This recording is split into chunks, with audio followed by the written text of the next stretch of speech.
Okay, so first section of chapter 5, this is 5.1, and fundamental trig identities. Do you guys know what fundamental means?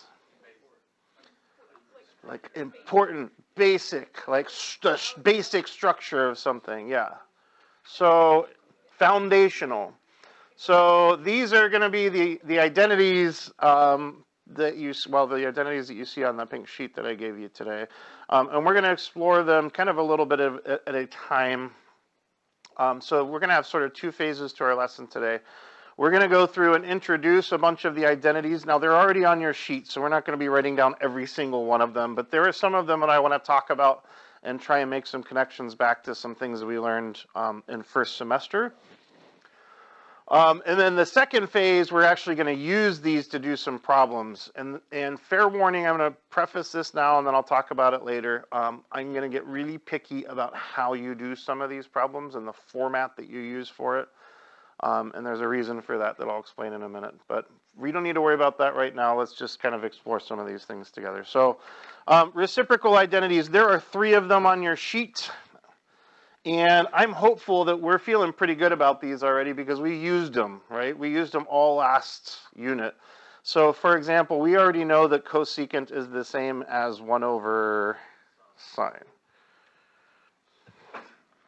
Now, what's not on there are actually 3 more of these because you can sort of swap the places. So sine is equal to 1 over cosecant. Are you guys familiar with that as well? Sine theta equals 1 over cosecant theta. That's not on your sheet, but my expectation is that if you see this, you should know that it works both ways. Are we good with that? All right. Quotient identities, we've actually done these as well. Cotangent and tangent. Let's start with tangent. That's the one that we used the most. Tangent is sine over cosine. Sine theta over cosine theta. Which means that cotangent, being the reciprocal of tangent, would just be the reciprocal of that would be cosine theta over sine theta.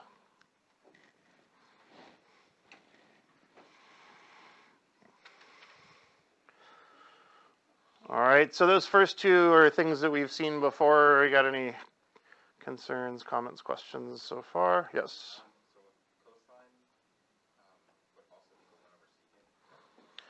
Cosine would be 1 over secant, and secant would be 1 over cosine, correct. So for these first 3 reciprocal functions, you can kind of swap the places of all of these. If something is the reciprocal of something else, then that works both ways. Great question, thank you. All right, we're going to set up the next one, which I have hidden down here. If you guys would, draw me a little unit circle. It's not my greatest circle ever, but it'll do.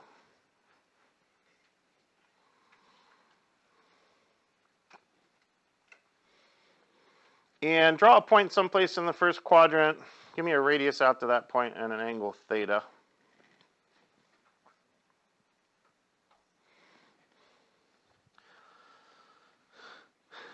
Since this is a unit circle, we know what this radius is. How long is this radius here? It's 1. So let's label that. And we also know something about the coordinates of this point. In terms of our trig functions, what are the x and y coordinates? The x is cosine theta, and the y would be sine theta.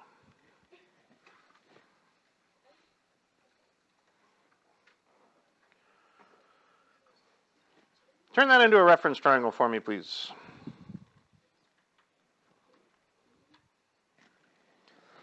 And I am going to sketch that reference triangle off to the side here. The nice thing about a reference triangle is that it's always an acute right angle. This would be theta right here. And we know that this side is 1.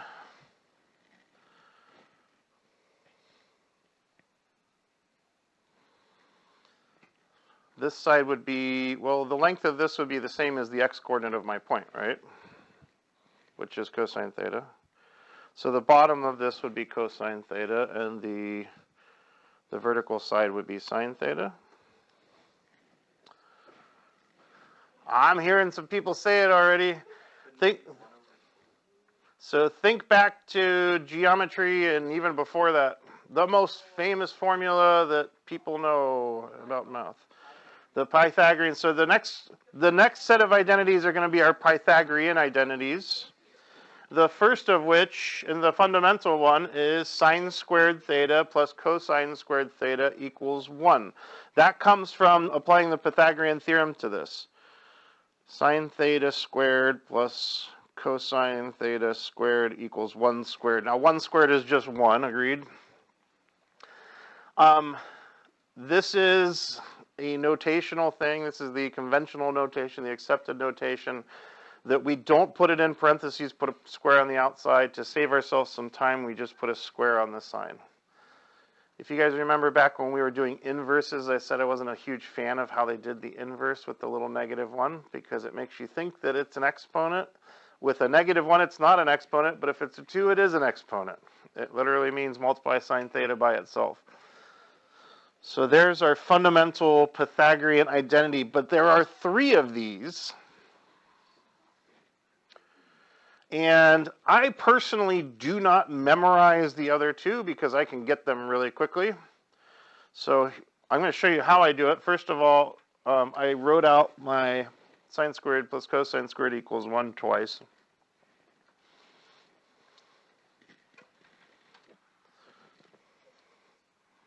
What I'm going to do to come up with my other 2 Pythagorean identities is I'm going to take this equation and divide each term by sine squared, and then I'm going to do the same thing and divide each term by cosine squared. So sine squared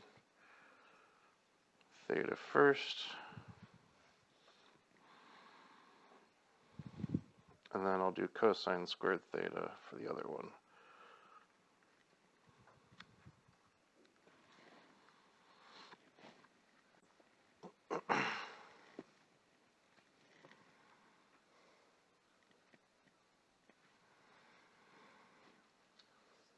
We do this and we simplify it, and this will get us our other 2 Pythagorean identities.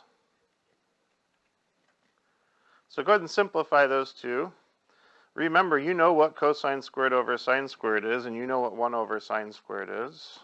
Use those identities that we're already aware of, our reciprocal and our quotient identities. Remember, sine squared over sine squared is just 1. What could I replace cosine squared over sine squared with? Cotangent. And 1 over sine squared is cosecant squared. So there's my second one. I'm going to go ahead and put a box around these. These are our 3 Pythagorean identities. And then my third one comes from dividing everything by cosine squared. So sine squared over cosine squared, that would be sine over cosine's tangent. Plus that's just 1 equals, and this would be secant squared theta. So there's our 3 Pythagorean identities. Again, I don't memorize the last 2. If I need the last 2, I'll just do a little bit of work in my margin. I'll say sine squared plus cosine squared equals 1. And I'll go, oh, I want to divide both those by cosine squared.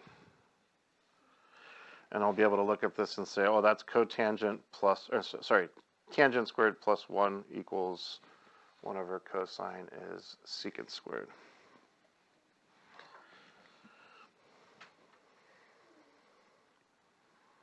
Actually, I'm getting a little bit better at memorizing these.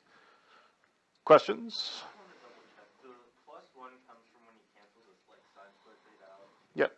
Anytime you divide something by itself, you're going to get 1, as long as it's not 0. Other questions? So that question was, where did this, is the 1 from here? Yes. So they cancel, but they don't go away. You're left with a 1. All right, now, there are many other versions of these that you're going to end up using. So I need you guys to be comfortable doing some mental math. For example, an alternate version of sine squared plus cosine squared equals 1 would be cosine squared equals what? 1 minus sine squared. Or to be able to say that sine squared is equal to 1 minus cosine squared. Okay, so you are allowed to move these things around in your equation. Yeah, so I recommend memorizing kind of the basic one. Some other ones that you're going to find yourself using frequently will be that 1 is equal to secant squared theta minus tangent squared theta. You'll use the version of this where 1 is on one side as well. So these identities are going to be the ones that you're probably going to use most when we get into proving identities. Actually, the reciprocal and quotients will probably be the most used, but these will be used a lot. Most of you are going to find the reciprocal and quotient identities to be pretty natural for you at this point because we've used them a bunch already. These will be the ones that you kind of have to think about a little bit more. All right, any questions on our Pythagorean identities? Feeling okay so far? Remember, we're just introducing these. I'll show you how we're going to use them in a minute, so just kind of bear with me. I want to make sure that we kind of understand where some of these came from. All right, cofunctions. I want you to draw me a right triangle. I labeled theta, h, and y. And I have a challenge for you. Can you write me an equation using those three variables? And I would like a sine version of that equation and a cosine version of that equation. The sine version is going to be a little bit easier, I have a feeling.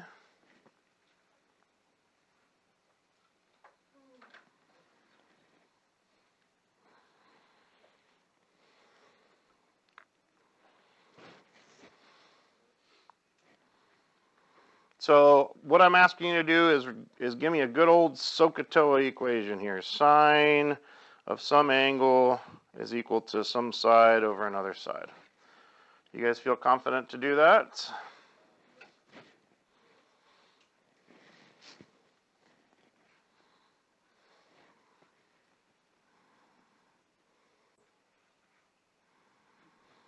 Sine's a little bit easier because you can use just theta, right? And then sine is opposite over hypotenuse, so we could just use y and h.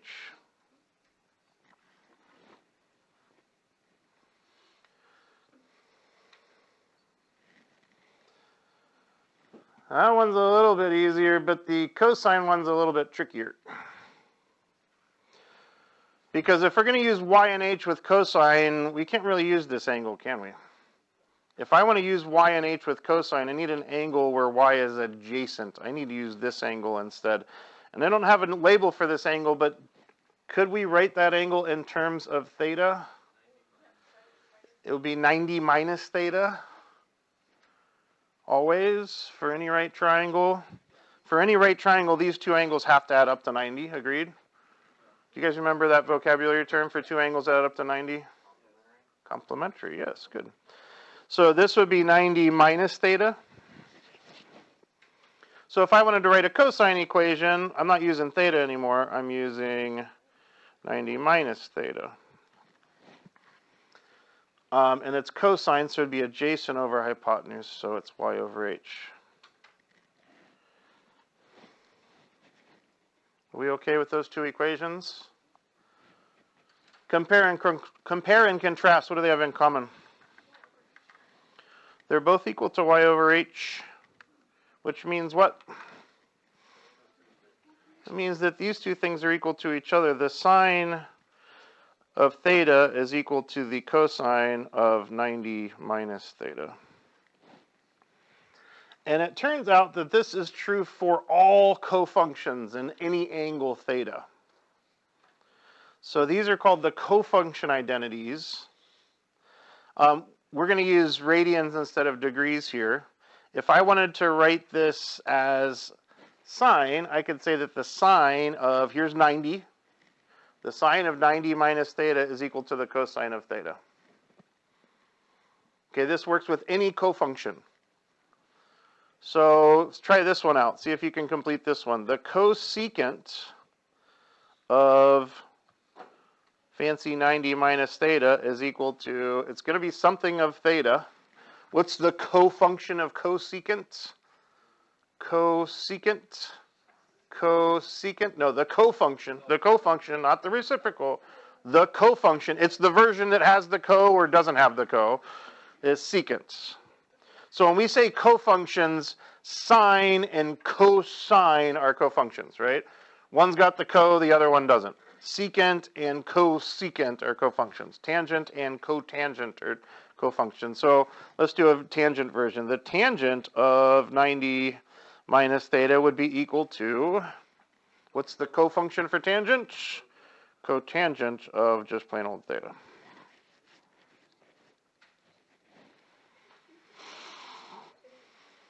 Okay. So these are ways that if I've got a sine and I need to turn it into a cosine, these identities can help us out with that. Why would you ever want to do that? Oh, you're going to see lots of great examples of that in a minute.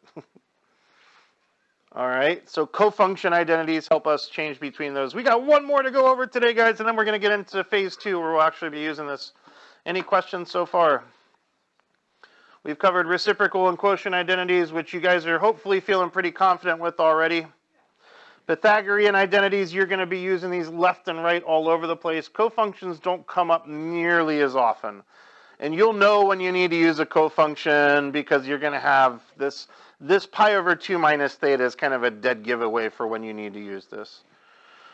All right. The last one I want to talk about is odd and even identities.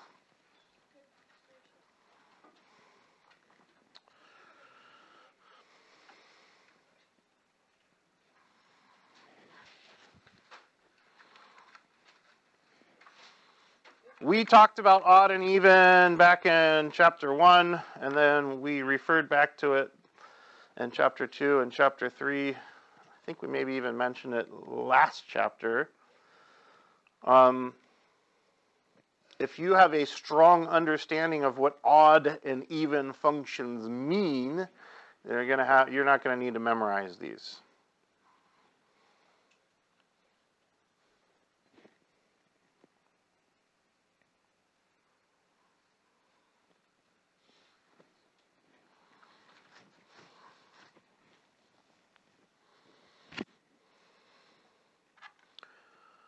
So I'll give you a minute to get this down, and then we'll get on with it.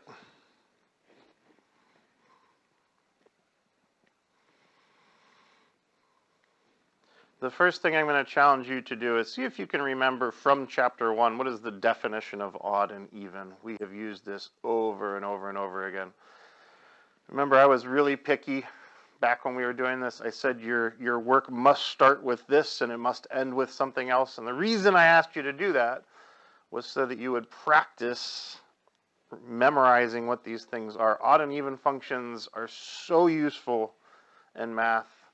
You're going to use them a ton next year in calculus. Question, or you got an answer?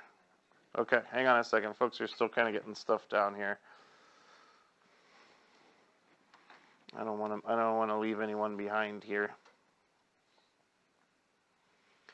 So see if you can write it down, and then can you put it in words too? Sometimes it's easier to memorize a concept in words than it is in symbols.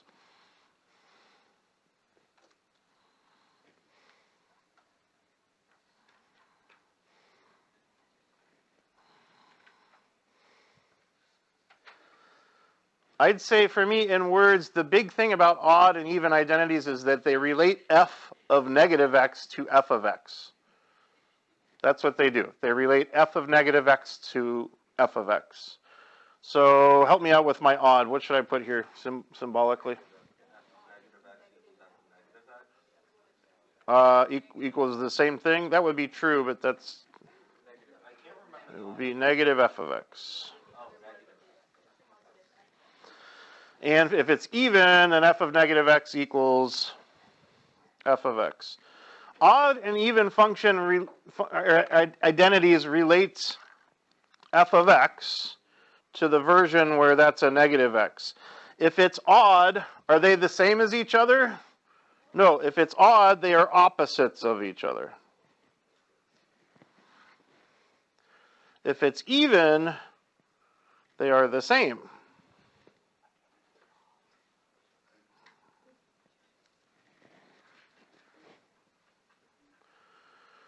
So let's use what we know about points on the unit circle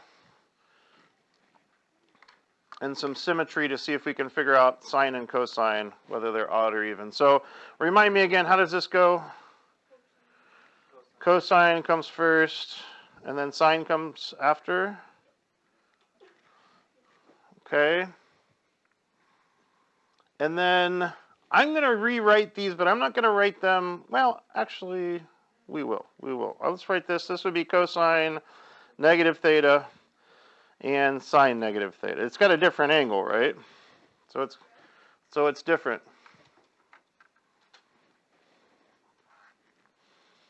Now, I want you to think about the symmetry of the circle. Look at the x values of these 2 points. What can you tell me about the x values of these 2 points? The x values of these 2 points are always going to be the same. If we're going the same angle in both directions, those x values are going to match, which means that the cosine of theta is the same as the cosine of negative theta. Is cosine odd or even? If cosine theta is the same as cosine negative theta, then cosine must be even. So cosine's even. What about sine? Think about the y-coordinates of these 2 points. The y-coordinate here is positive, and the y-coordinate here is negative, but it would be the same distance, right? So the sine values of these two things would be opposites. So the sine of theta is the opposite of the sine of negative theta, which means that sine is odd. So knowing that, then I know that the sine of the opposite of theta is equal to the opposite of the sine of theta. Since cosine is even, they're the same. Cosine negative theta is the same as the cosine of theta. And tangent ends up being odd also.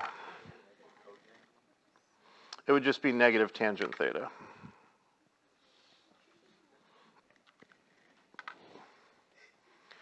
So we have 3 odd-even identities. I do not memorize these. I just know that sine is odd, tangent's odd, and cosine's even. And as long as I know that, then I can build these identities because I know what odd and even mean. Now, some of you are going to memorize these, and that's going to help you think through odd and even. But I encourage you, however you do this, don't just memorize that the sine of negative theta is equal to the negative sine of theta. Or what a lot of my students will do is they'll kind of think of it this way. Oh, if there's a negative inside of a sine, I can just pull it to the outside. Which is kind of true, but that's mathematical hand waving. It is true. You can do that. But the reason is because it's an odd function.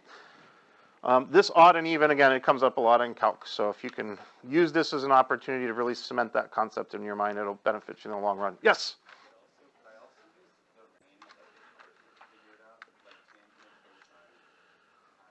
Oh, I never thought of that before.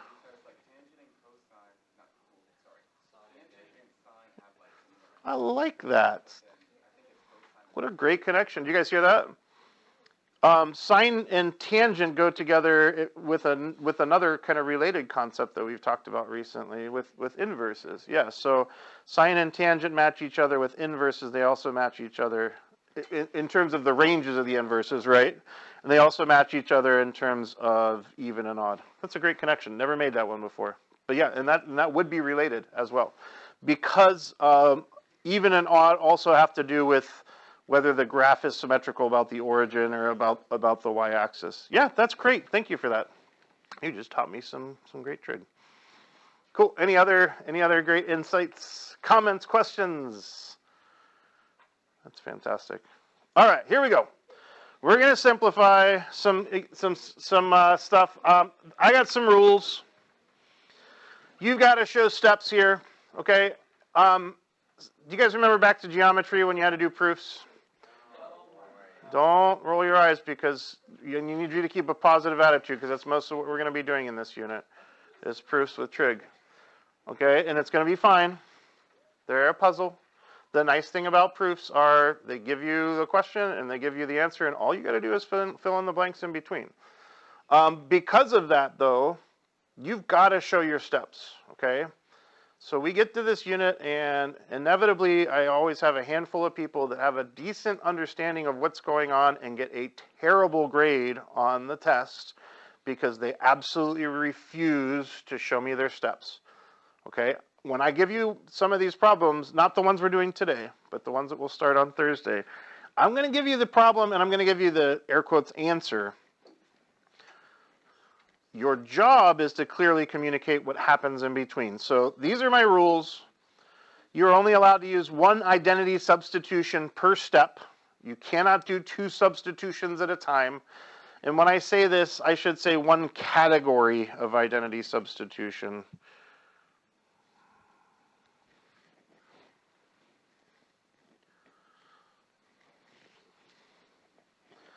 And I am going to insist that you use the format that I'm going to show you today, okay? If you don't do this, you're not going to get full credit on your assignment when I check it on Thursday, okay? I know this is picky, but I need you to follow this format because it's going to help us for what we're doing later on. Some of you aren't going to like this because you're going to want to do your work across the paper. This is going to take up a little bit more space. If you need notebook paper, just let me know. I will provide you extra notebook paper. Do your work in columns. You can fit 2 problems next to each other pretty easily most of the time. But I need you guys to use this format, okay? We can argue about it later, and maybe we can come to some middle ground, but for right now, I need you to use this format. Let me show you what the format looks like, and then we'll work through a couple of problems. So the format is going to be this. For the work we're going to do today, they're going to give you some expression, all right, and they're just going to tell you to simplify it. I need you to write the original expression right here, and then all of your work is going to appear, let me do this in pencil so I can erase it later, over here. And you're going to have equal sign for each step that's going to follow down underneath the equal sign. All right, you're not going to have anything written down underneath the original expression. That's going to be left blank. I know some of you are going to be like, that's a waste of paper. Again, I got plenty of paper for you if you need it. Your final answer is going to appear in this spot over here. Now, I don't know how many steps this is going to take, so I'm going to erase my equal signs. But that's what it's going to look like. And I am going to insist that you guys follow this format. Does anybody have any questions about the formatting? You're going to start with the original expression here. Your final answer is going to be over here. All of your work is going to be lined up in a single column over there. Is anybody already annoyed by this? I can tell a few of you are. I'm sorry. Let's do it for a while, and then maybe we can meet in the middle later on. All right, so here we go. Cotangent and sine x. So we want to simplify this thing. And there are a lot of things that I can turn cotangent in, and there are a lot of things that I can turn sine into. If you guys look on your pink sheets, we're going to be looking at this later on. But these bullet points, especially right here where it says look for opportunities to, these are things that you might look to try. I don't know that we're going to see many of these today, but okay, let's, this is also, if stuck down here, these 2 will be useful as well. Try converting everything to sine and cosine. So I could do that in this. If I wanted to, if I'm totally stuck and I don't know what to do, could you convert everything in this equation into sine and cosine? Absolutely. What would you do first? Cotangent. Let's rewrite cotangent as, we could write it as 1 over tangent, but I'm going to try and convert everything to sine and cosine. Cotangent is cosine over sine. And I'm leaving my sine x alone. I don't want to change 2 things at one time. The rule is 1 identity category at a time. And I think we're ready to wrap this up because what are you going to be able to do with this sine x and this over sine x? Those are going to cancel. And you're just going to be left with cosine x. Now, please, when you're doing this, do not cross these out. Okay? Leave them as they are. Yep. Well, so good question. How do we go from 1 sine x to 2 sine x's? I just changed cotangent to cosine over sine. Oh, that's a cosine. I read cosine. No, oh, okay, yes. That I understand your confusion. Yes, this is cotangent. Is it more clear now? So my first step was just to change this to this. The sine x stayed the same. We changed the cotangent to cosine over sine. Are we good? Yeah. Are we okay with how this sign cancel with this sign down here? And I don't think we're getting any simpler than cosine x. You guys have your calculators with you? Could you please get those out?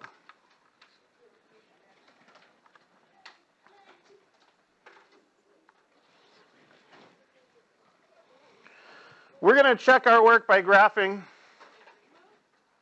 So since we're graphing, let's do radian mode.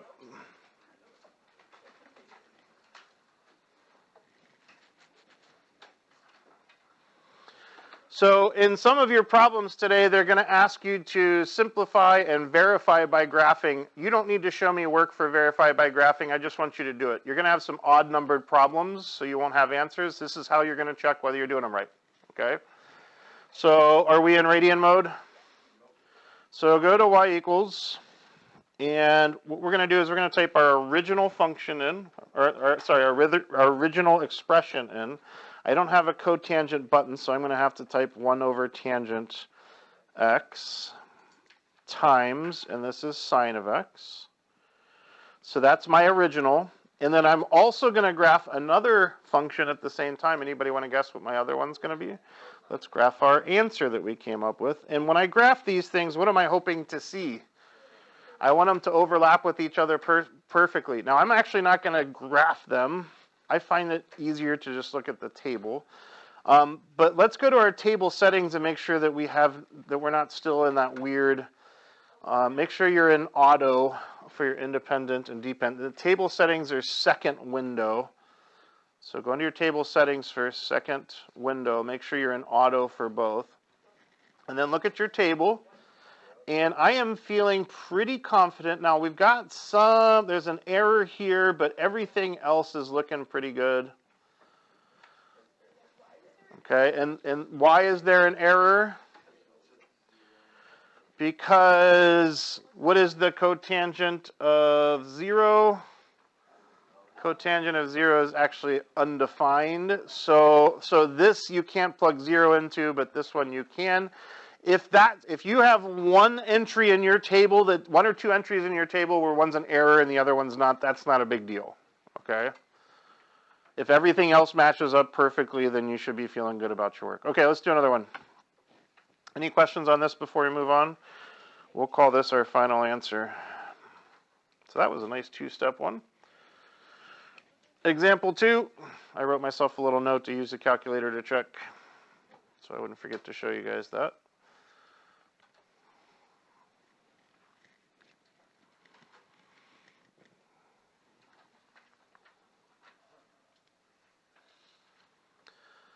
So as you start to do these, you're going to start seeing some stuff right away.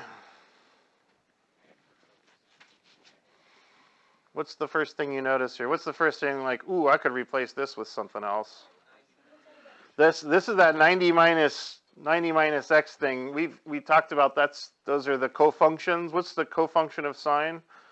Cosine. So we could just change this into cosine x. The other thing that I'm thinking of is that we could turn this into 1 over sine x. Now, can we do both of those things at the same time? No, the rule is one category at a time, and those are not the same category. One is a reciprocal, and one is a cofunction. So we're not going to do those at the same time. Which one would you like to do first? You want to do the cofunction first? So let's leave the cosecant x. Now, if you would like to do this in a different order, that's not a problem. I'm going to leave the cosecant x alone, and I'm going to change my sine. My cofunction is cosine, and it would just be cosine x.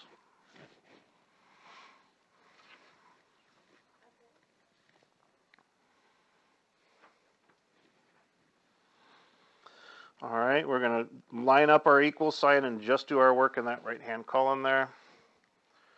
Should we do the cosecant next? Yeah. Cosecant, you told me, was 1 over sine x times cosine x. Anybody have an idea where we might go from here? What do you think? You want to turn them into a single fraction? We do that, we're going to get cosine over sine, which we can change into tangent or cotangent, one of those two. Now, do you think we need to turn them into a single fraction first, or can we just jump straight to cotangent? If you ever find yourself in the position where you're like, I wonder if I should show the next step or not, the answer is yes. Show the next step, okay? It's kind of a judgment call, but err on the side of showing more steps. All right, that's cosine over sine, which is cotangent x. And if I wanted to check my work for this, we know that we could plug that in for y2, plug this in for y1, and see if our table's matched up. How you guys feeling so far? All right, let's look at some more. All right, here's our next one. I'm going to show you a couple different ways to go about this one.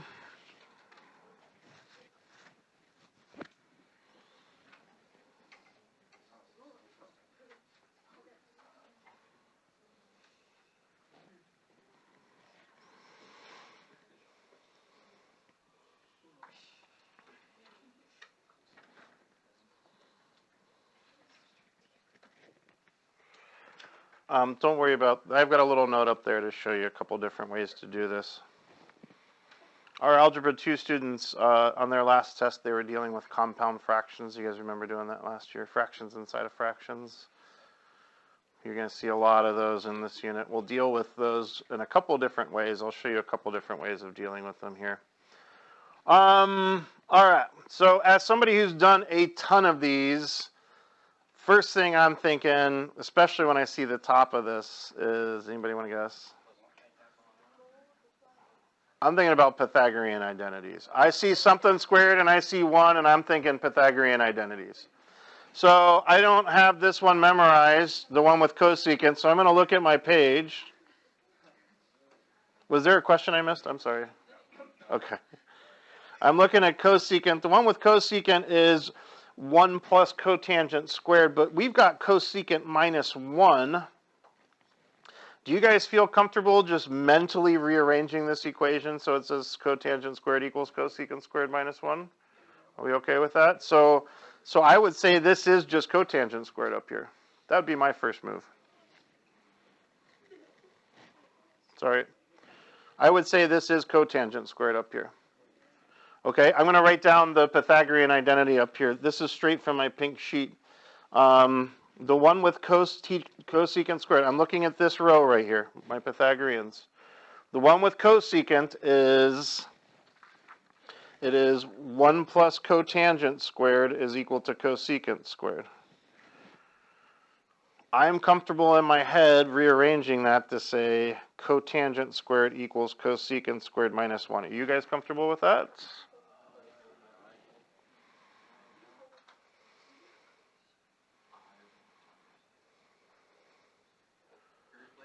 All I'm doing is subtract. I'm taking this and I'm subtracting 1 from both sides. Some of you are going to think about moving this 1 over and it becomes a -1 when it hits the other side. Are we good with that? You're going to be doing that a lot. Ask a question if not. Do I need to write this bigger? I'm sorry. So here's my thought process. 1 plus cotangent squared equals cosecant squared. Why did I look at that one? Because I've got this, when I see cosecant and a 1, when I see cosecant squared and a 1, it makes me think Pythagorean. I've just done so many of these. If I see something squared and a 1, I'm thinking Pythagorean. So I go to my sheet and I look for the one that's got cosecant. This is the one that's got cosecant. Now, I could replace cosecant squared with 1 plus cotangent, or I could do a little mental math and rearrange this so it says cotangent squared equals cosecant squared minus 1. And then that matches this, so I can just replace the whole top of this fraction with cotangent squared. That's my thought process. Are we okay with that? All right.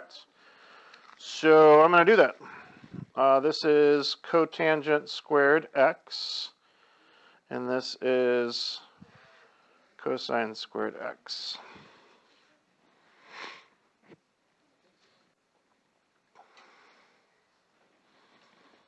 All right, here's where things are gonna get messy.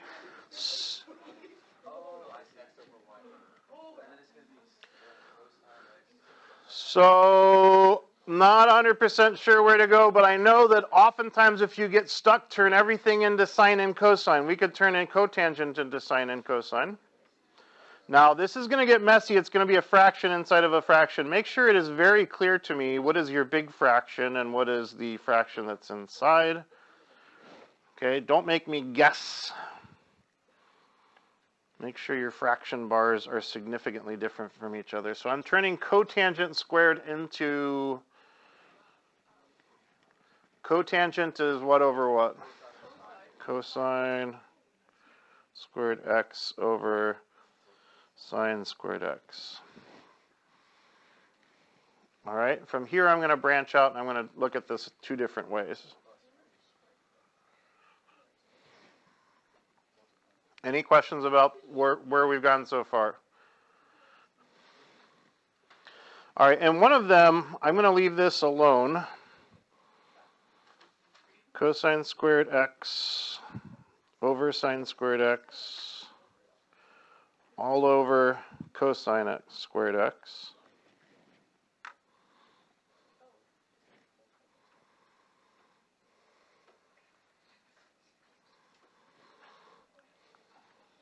Okay. You guys with me here? That's the same thing. Now I would need to see this in a separate step. I'm going to multiply this by a fancy version of 1 so that I no longer have a fraction inside of my fraction. Someone just said bus fractions a minute ago. That's this, and this is my go-to way of doing it. If I don't want to have this fraction in the top, what could I multiply it by so that the fraction went away? I could multiply it by sine squared x. That would cause this to cancel, wouldn't it? So I'm going to multiply the whole big fraction by sine squared x over sine squared x.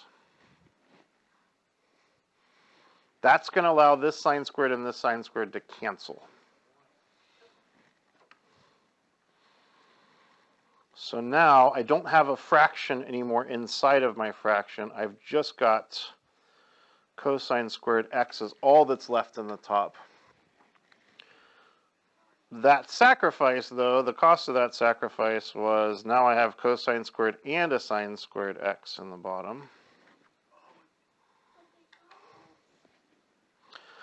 But we can now cancel those cosine squareds, and I'm running out of room here. We're not going to cross them out. We're just going to rewrite this as 1 over sine squared x. Thank you for that reminder. And 1 over sine squared x is just cosecant x, and I don't have room to finish that here, but you do it on your paper.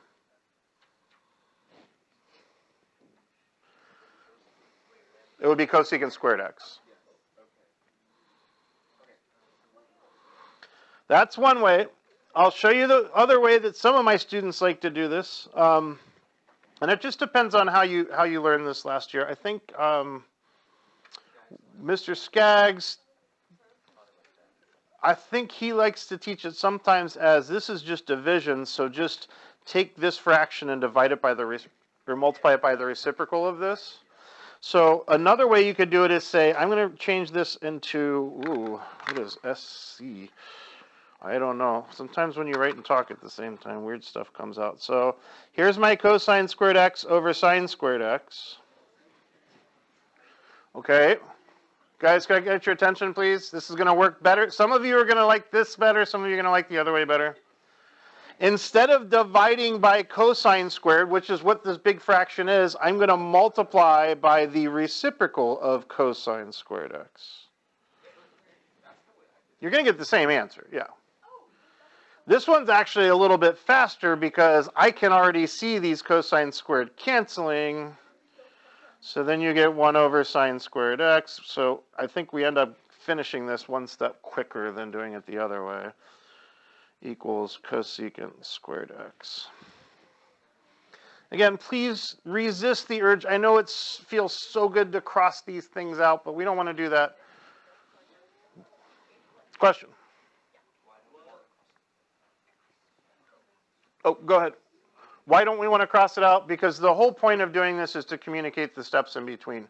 You start crossing stuff out, you've made it more difficult for your reader to understand what you're doing. Yes, that's a valid question. Why? Hey guys, can you please pause for a second so I can hear the question? Thank you. So this comes from, remember how back in middle school you learned that if you had 2/5 divided by 6, you could accomplish that by doing 2/5 times the reciprocal of 6. Keep, change, flip. So I'm thinking of this as, here's my 2/5 divided by 6. This is 2/5 now times the reciprocal of 6. So I'm changing this division here. This division bar here is becoming the multiplication. Yes. So I'm changing a division here into a multiplication here. Does that make better sense? Thank you. Question? Hey, please stop. Thank you. This way? Mm-hmm.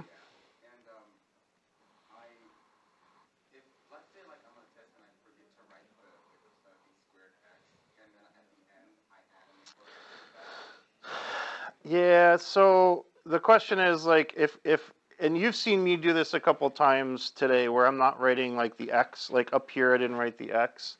That's a bad habit, okay? When we're doing our proof, we want to make sure that our proof is complete. We start leaving x's out and things get confusing for a reader. Again, the ultimate goal here is to communicate how we get from point A to point B.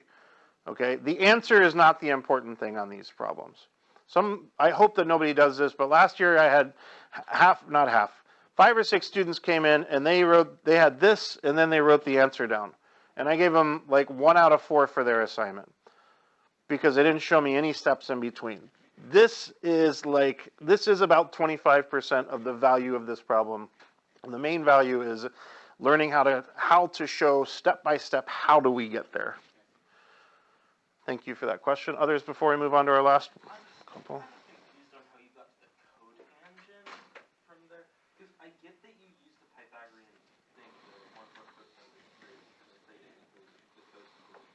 Yeah. But I don't understand where the cotangent came from. Because it's a cosine up there. Oh, wait. No, it's a cosecant. I get it. This is a cosecant, which is why I chose. Yes. Yes. So the cosine didn't change up here.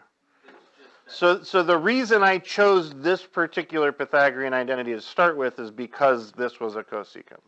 Yeah, I get it. We good? Okay. Other questions on this one before? We got 2 more, guys. All right, let's try this one on. I think this one's a little bit shorter. I don't know why I wrote equal signs here. I believe that, yeah, I was trying to figure out if I could fit the last problem on the same page, and I decided no. Why don't you guys give this one a try on your own? See what you can do with this one. One step at a time. One step at a time. I'm hoping that you're seeing a couple things right off the bat. Hey, and I can give you some big hints on this, guys. As you're doing these problems, try and name the category of identities you're doing. What does this make you think of when you see a negative inside here? Odd even. We're going to use odd even identities here. What does it make you think of when you see 90 minus an angle? Cofunction. We're going to use cofunctions here. Okay, try and think about the names of those categories. That's going to help you in the long run identify where on our sheet to look. Eventually, we're going to have a lot of identities that we're going to have to choose from.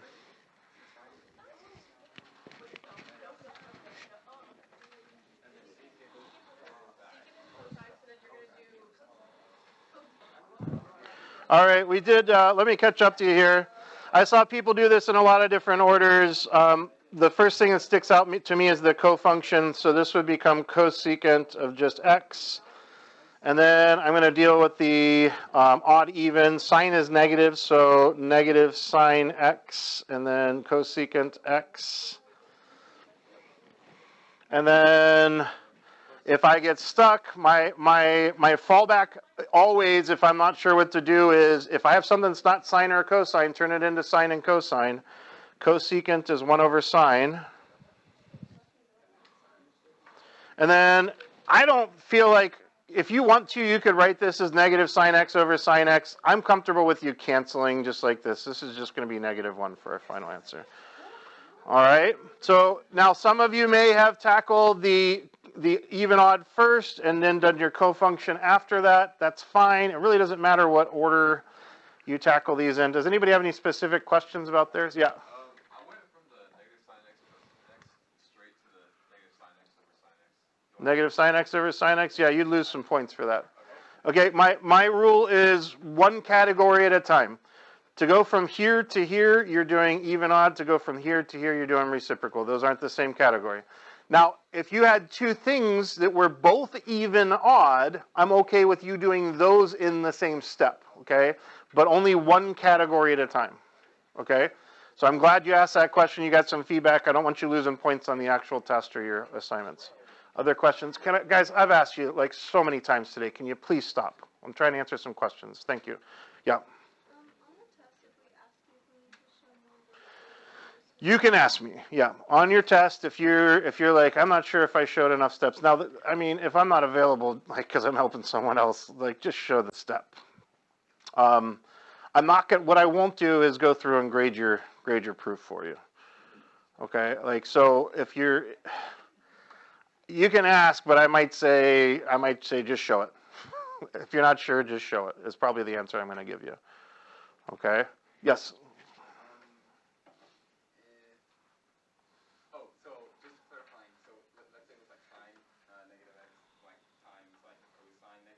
Yeah. Then I'd be okay with you doing that. So hypothetically, not the same problem, but let's say you had tangent of negative x times the sine of negative x, okay? Let's say that was in a different problem. I would be okay with you saying this is negative tangent of x and this is negative sine of x in the same step because you're using the same category of identity. They're both odd even. But I don't want you using an odd even identity and a cofunction or a reciprocal identity in the same one, okay? And again, the reason for this is, remember, the whole point here is communication. It's not a race to see who can get to the right answer first. It's can you show step by step so that somebody who's trying to follow along and understand how you're getting from point A to point B can follow in small digestible steps. Guys, we're going to do one more here. This one's an interesting one. And there are multiple ways to go about this, but I'm going to kind of drive the ship on this one because I want to show you a strategy that comes up a lot, that we're going to be using a lot. So go ahead and get this copied down.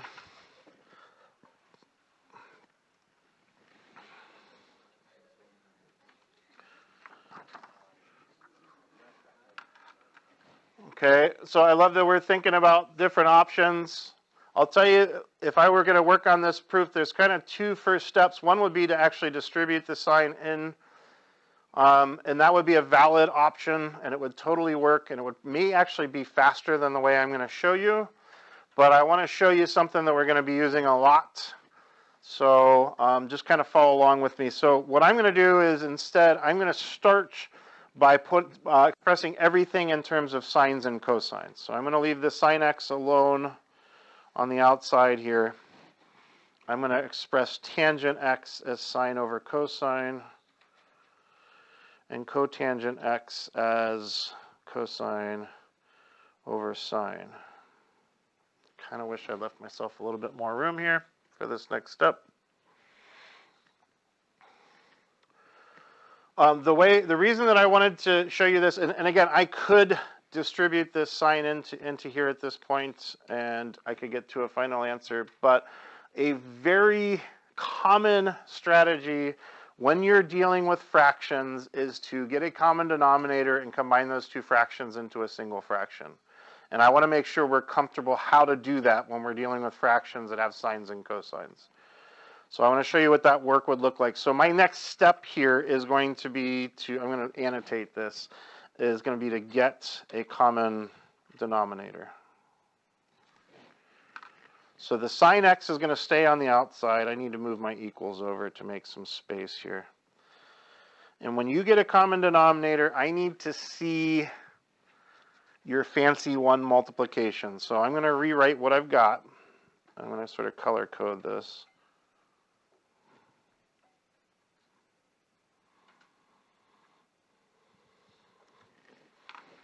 And I'm going to show what am I multiplying each of these fractions by to get a common denominator. I'm going to multiply this one by a fancy version of 1, and I'm going to multiply this one by a different fancy version of 1. Can you guys predict what my common denominator is going to be? It's going to need to have a cosine x in it, and it's going to need to have a sine x in it. So it's going to need both. So what's my fancy one here? If I want a sine and a cosine in the bottom here, I've got the cosine already. I need the sine. I'm going to multiply by sine x over sine x. Then this fraction is going to have a denominator that has a sine x and a cosine x. That's awesome. Can we make that happen for this one too? What am I missing? I need a cosine x. So let's multiply by cosine x over cosine x.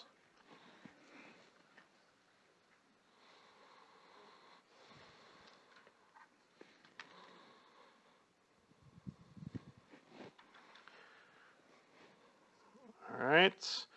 Are we in agreement that we have a common denominator for these things, these two fractions? All right, let's combine them into a single fraction with that common denominator, cosine x, sine x.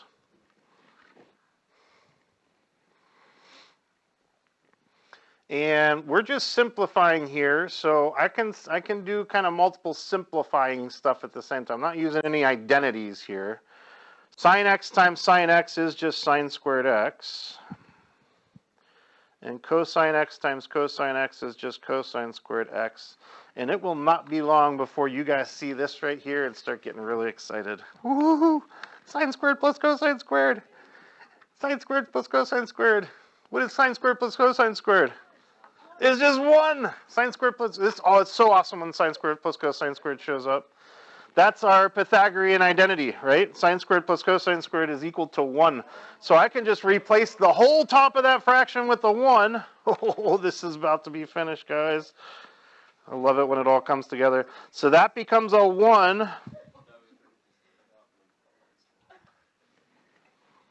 Yeah. What's going to happen to those sine x's? They're gone. Hey, 1 over cosine x. 1 over cosine x is secant x.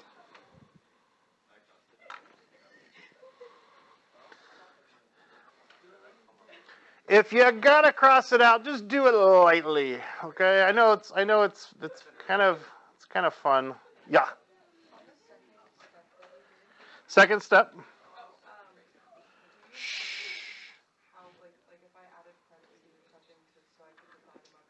Oh, that's fine. Yeah, whatever helps you see it. As long as I can see what your fancy version of 1 is that you're adding in. I want to see what the original fractions are plus whatever you're multiplying by.